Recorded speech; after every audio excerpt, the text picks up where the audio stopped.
ఈరోజు సిద్ధమంటూ YCP party తన యొక్క కార్యాచరణను ముందుకు తీసుకొచ్చింది. ఏదేమైనప్పటికీ నిన్న నిర్వహించిన కార్యక్రమంలో జగన్మోహన్ రెడ్డి గారు దిగజారుడు రాజకీయానికి మరో అడుగేశారు. ఎందుకంటున్నానంటే ఆ మాట, జగన్మోహన్ రెడ్డి గారు సమావేశాలు నిర్వహించుకోవచ్చు, విమర్శలు కూడా చేసుకోవచ్చు రాజకీయపు.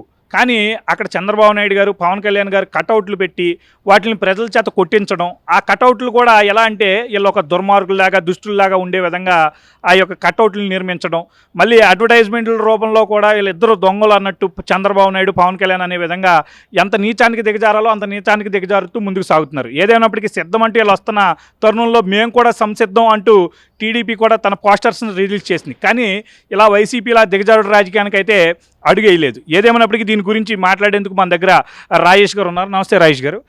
రాజేష్ గారు చెప్పండి, ఈరోజు సిద్ధం సంసిద్ధం కానీ ఇక్కడ వైసీపీ ఒక అడుగు ఎక్కువేసి వీళ్ళిద్దరిని క్రూరుల్లాగా దుర్మార్గుల్లాగా చూపించే ప్రయత్నం చేస్తుంది. ప్లస్ అసలు బాక్సింగ్ గ్లౌజులు వేసుకుని కొట్టేసి వెళ్ళమంటాం ఏంటి అసలు? అంటే ఏం టైప్ ఆఫ్ రాజకీయాలు అర్థం అవట్లే. ఉండే కొద్దీ జగన్మోహన్ రెడ్డి గారు మరి ఇలా ఎందుకు ప్రవర్తిస్తున్నారో ఎవరికి అర్థం అవట్లేదు. మీ అభిప్రాయం ఏంటి దీని మీద? హింసో పరమో ధర్మ అనేది జగన్మోహన్ రెడ్డి గారి విధానం. హింస చేయి, భయపెట్టు, బెదిరించు, దౌర్జన్యం చేయి, దాడులు చేయి, ఏమైనా చేయి, ప్రత్యర్థుల్ని భయకంపితులను చేసి తన పాదాక్రాంతం చేసుకొని మళ్ళీ తిరిగి అధికారం నిలబెట్టుకో. ఈ ఏకైక దూరంతో జగన్మోహన్ రెడ్డి గారు పరిపాలన కొనసాగిస్తూ ఉన్నారు. ఎన్నికలకి సమాయత్తం అవుతూ ఉన్నారు. ఆ సమాయత్తం అవుతున్న నేపథ్యంలో ఆయన ఎక్కడ కూడా ఎటువంటి సస్పెన్షన్లకి ఆస్కారం లేకుండానే ఓపెన్గానే చెప్తా ఉన్నారు. మనకి 2.5 లక్షల వాలంటీర్ల సైన్యం ఉన్నారు. వీళ్ళు కాక గ్రామ సచివాలయ ఈ మధ్య అంటే వాళ్ళ పార్టీ తరఫున ఈ ఒక్కొక్క సచివాలయ కన్వీనర్లు, గృహ సారథుల పేరిట ఇంకొక 6-7 లక్షల మందిని నియామకం చేసుకున్నారు. అంటే ఒక 10 లక్షల మంది ప్రైవేట్ సైన్యాన్ని ఇప్పటికే సిద్ధం చేసుకున్నారు. ఆ సిద్ధం చేసుకున్న నేపథ్యంలో జగన్మోహన్ రెడ్డి గారు ప్రతిపక్ష నాయకుడిగా ఉన్న రోజుల్లోనే ఆ రోజుల్లో ఉన్న ముఖ్యమంత్రిగా ఉన్న చంద్రబాబు నాయుడు గారిని నడిబజార్లో కాల్చాలి అని చెప్పని స్టేట్మెంట్ ఇచ్చారు. తర్వాత చీపులతో కొట్టాలి అని స్టేట్మెంట్ ఇచ్చారు. చెంపపగలు కొట్టాలి అని స్టేట్మెంట్ ఇచ్చారు. రాళ్లతో కొట్టాలి అని స్టేట్మెంట్ ఇచ్చారు. ఇటువంటి వ్యక్తి అధికార బాధ్యతలు చేపట్టిన తర్వాత ఆయన వ్యవహార శైలి విశృంఖలత్వాన్ని బాహాటంగా ప్రదర్శిస్తూ వచ్చారు. ఒక రకంగా కొన్ని పదాలు ఉంటాయి మనకి.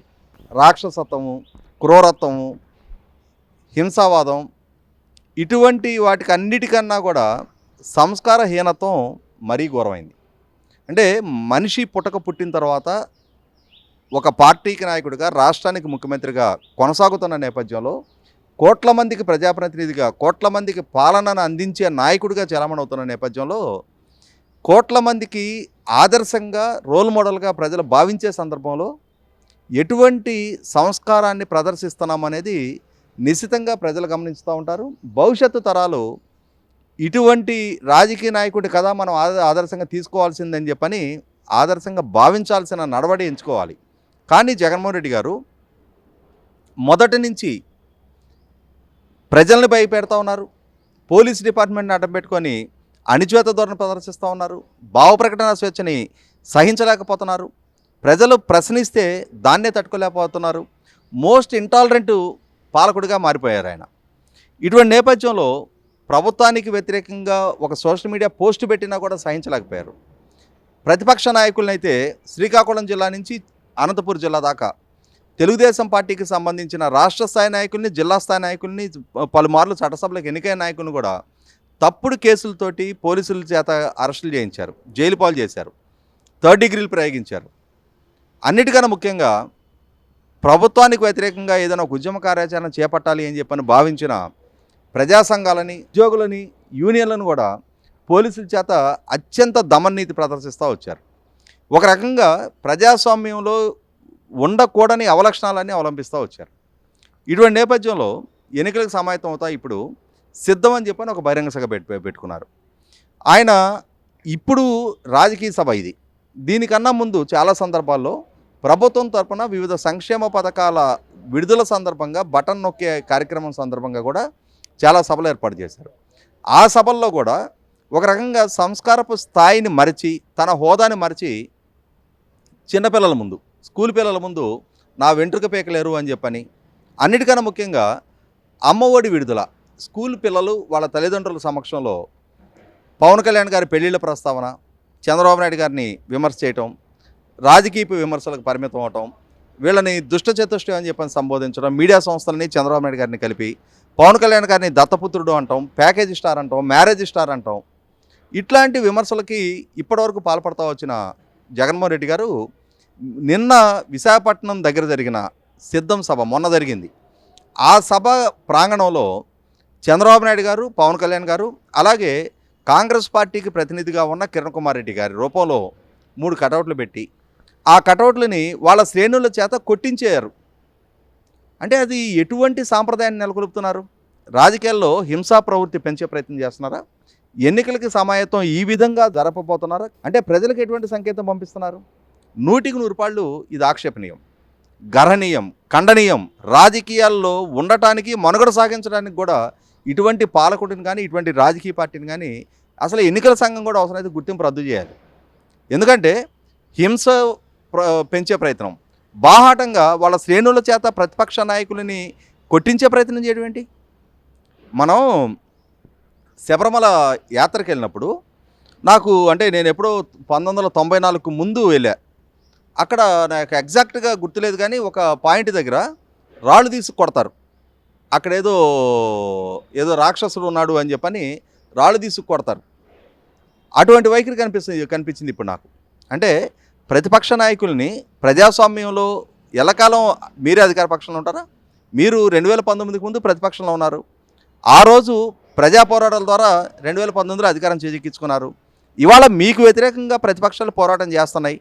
ప్రతిపక్ష పాత్ర పోషించడమే ఒక నేరంగా, మీ మీద విమర్శ చేయడమే ఒక ఘోరంగా, మీ పాలనలో ఉన్న లోపాలని ఎత్తి చూపటమే సహించరాని నేరంగా పరిగణించి ఇవాళ మీ శ్రేణుల్ని వాళ్ళ మీద భౌతిక దాడులు కూసుకొల్పుతుంటే, మీరు ఇప్పటికీ గమనించుకుంటే చాలా సందర్భాల్లో Z+ కేటగిరీ రక్షణలో ఉన్న చంద్రబాబు నాయుడు గారి ప్రాణాలకు ముప్పు వచ్చే విధంగా వైసీపీ శ్రేణులు చాలా సందర్భాల్లో రాళ్లదాడులకు పాల్పడ్డాయి. ఆ రాళ్లదాడులకు పాల్పడ్డ నేపథ్యంలోనే నందిగామలో ఒకసారి, ఎర్రగొండపాలెంలో ఒకసారి ఎన్ఎస్జీ కమాండోలకి రక్తపు గాయాలైనవి.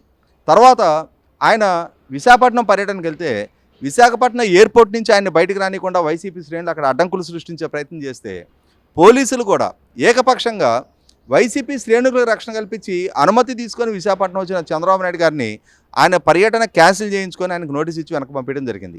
దాని పర్యవసానం స్వయంగా డీజీపీ గారు గౌరవ హైకోర్టుకు వచ్చి సంజయ్ ఇచ్చుకోవాల్సిన పరిస్థితులు చూసాం మనం. గతంలోనే అప్పుడు డీజీపీగా పనిచేసిన గౌతమ్ సవాంగ్ గారు చంద్రబాబు నాయుడు గారు అమరావతి పర్యటన సందర్భంగా ఆయన కాన్వాయ్ మీద రాళ్ళు చెప్పులతో దాడి జరిగితే దాన్ని భావ ప్రకటన స్వేచ్ఛతో పోల్చిన తీరు చూస్తేనే ఆంధ్రప్రదేశ్ రాష్ట్రంలో పోలీస్ డిపార్ట్మెంట్ వైఖరి ఎట్లా ఉండబోతుందనేది స్పష్టమైంది. ఇదే జగన్మోహన్ రెడ్డి గారు పట్టాభి ప్రెస్ మీట్లో తనని ఆక్షేపిస్తూ తనని ఒక పరుష పదజాలంతో దూషించాడు అని చెప్పని ఆ రోజు తెలుగుదేశం పార్టీ కేంద్ర కార్యాలయం మీద చేసిన దాడిని సమర్థించుకోవడం జరిగింది. మా వాళ్ళకి బీపీలు వచ్చి నన్ను విమర్శ చేసిన నేపథ్యంలో, నన్ను పరుష పదజాలంతో దూషించిన నేపథ్యంలో మా వాళ్ళకి బీపీలు వచ్చి ఇవాళ కేంద్ర కార్యాలయం మీద దాడి చేశారని చెప్పని ఆ దాడిని సమర్థించుకున్న తీరు చూసాం. అదే సందర్భంలో మరి పట్టాభిని అరెస్ట్ చేసి జైల్లో పెట్టారు కదా, అతని మీద పోలీసులు భౌతిక దాడి చేశారు కదా. వాళ్ళ సొంత పార్టీకి సంబంధించిన ఎంపీ రఘురామకృష్ణరాజు గారు ప్రభుత్వాన్ని పదే పదే విమర్శిస్తున్నారు అని చెప్పని, జగన్మోహన్ రెడ్డి గారు బెయిల్ రద్దు పిటిషన్ ఫైల్ చేశారు అని చెప్పని ఆయన్ని కస్టడియల్ టార్చర్కి గురి చేసిన తీరు చూసాం. అమరావతి రైతుల మీద ఎంత పాశవికంగా పోలీసుల ద్వారా దాడులు చేయించింది చూసాం. వాళ్ళ సోషల్ మీడియా ద్వారా హైకోర్టు న్యాయమూర్తుల్ని దూషించిన తీరు చూసాం. అంటే ఇక్కడ జగన్మోహన్ రెడ్డి గారి నాయకత్వంలో ఉన్న పార్టీ ప్రభుత్వం నిత్యం కూడా ప్రభుత్వానికి వ్యతిరేకంగా నిరసన గళం వినిపించిన, గొంతెత్తిన, ప్రశ్నించిన సహించలేకపోవటాన్ని మనం గమనిస్తూ ఉన్నాం. ఇటువంటి నేపథ్యంలోనే ఇవాళ ఇటువంటి వైఖరి ప్రదర్శిస్తా ప్రతిపక్ష నాయకుల్ని భౌతిక దాడులకి వాళ్ళ శ్రేణులను ఉసుకొల్పుతున్న తీరు చూస్తేనే నిన్న మనం గమనించాం. పెద్దిరెడ్డి రామచంద్రారెడ్డి గారు చంద్రబాబు నాయుడు కనుక ఇంకా విమర్శలు చేసిన పక్షంలో రాళ్ల దాడి ఎదుర్కొంటాడు అని చెప్పని విమర్శ చేయటం, ఒక్క క్షణం కూడా అసలు వాళ్ళని ప్రజా జీవితంలో కొనసాగించవచ్చా? వాళ్ళని ఇమ్మీడియట్గా కేసు బుక్ చేసి అరెస్ట్ చేయాల్సిన పని లేదా?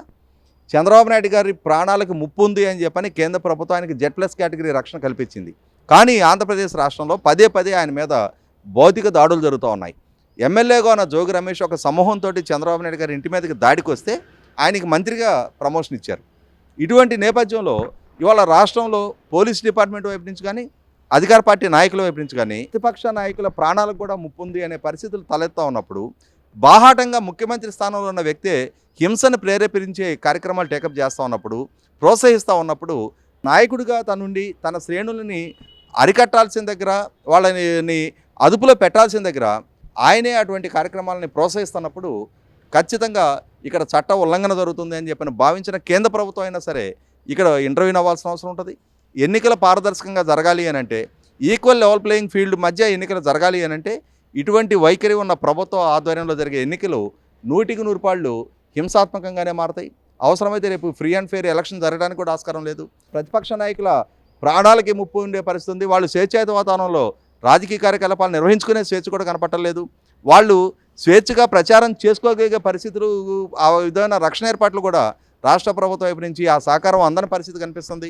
ఇటువంటి నేపథ్యంలో కేంద్ర ప్రభుత్వం, కేంద్ర ఎన్నికల సంఘం పూనుకొని ప్రభుత్వాన్ని కట్టడి చేసే దిశగా అవసరమైతే కేంద్ర ప్రభుత్వ బలగాల ఆధ్వర్యంలో ఎన్నిక జరిపించడానికి ఈ ప్రభుత్వ దుందుడుకు వైఖరిని, ఈ విధమైన హింసా ధోరణిని పెంచి పోషించే పక్షంలో అవసరమైతే ఆ పార్టీ గుర్తింపును కూడా రద్దు చేయాలని చెప్పని నేను డిమాండ్ చేస్తా ఉన్నా.